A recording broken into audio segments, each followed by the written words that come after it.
Hallo, in diesem Video schauen wir uns die Artikelkategorien und den Artikelbaum in Xentral an, was dessen Unterschiede sind und wie wir damit arbeiten können. Vorab ist wichtig zu verstehen, wo der Unterschied zwischen Artikelkategorien und dem Artikelbaum liegt. Das zeige ich euch gerne anhand eines Produktes. In jedem Produkt habt ihr auf der Detailseite, also genau am Anfang, eine entsprechende Kategorie zur Auswahl.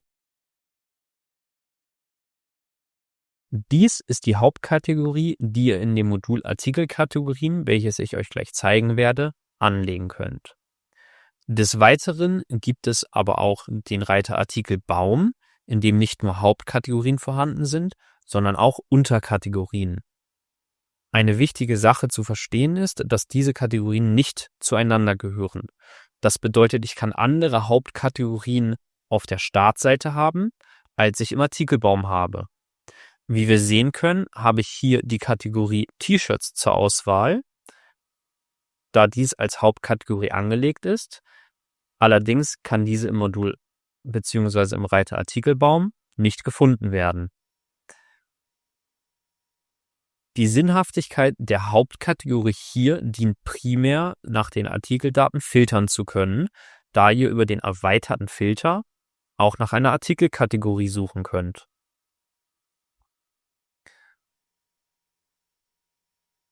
Die Sinnhaftigkeit des Artikelbaums liegt darin, dass dies auch die Information ist, die an Drittsysteme wie beispielsweise einen Online-Shop wie Shopify übermittelt wird.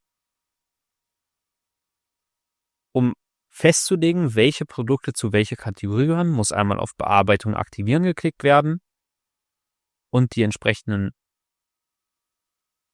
Kategorien werden ausgewählt. Dies kann natürlich auch über einen CSV-Import passieren. Starten wir einmal mit den Hauptkategorien. Um diese anzulegen, müsst ihr in das Modul Artikelkategorien gehen und könnt hier beispielsweise über Neu eine neue Kategorie anlegen. Es kann auf ein bestimmtes Projekt gefiltert werden und auch ein entsprechender Kontorahmen hinterlegt werden. Somit könnte ich jetzt die Kategorie Test auch in einem meiner Produkte auswählen.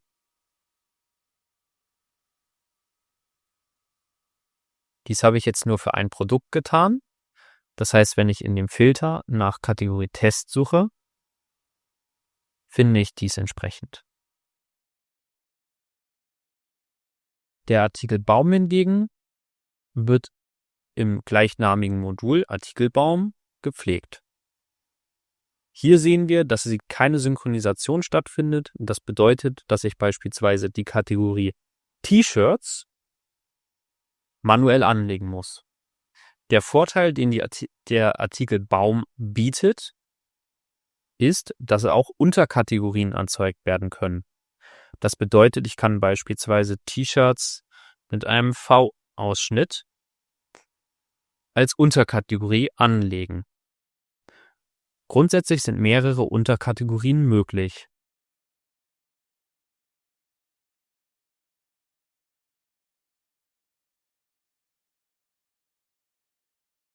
Im Produkt ist dies auch entsprechend ersichtlich. Nun sind hier nämlich meine neu angelegten Kategorien verfügbar und ich kann sie entsprechend anhaken.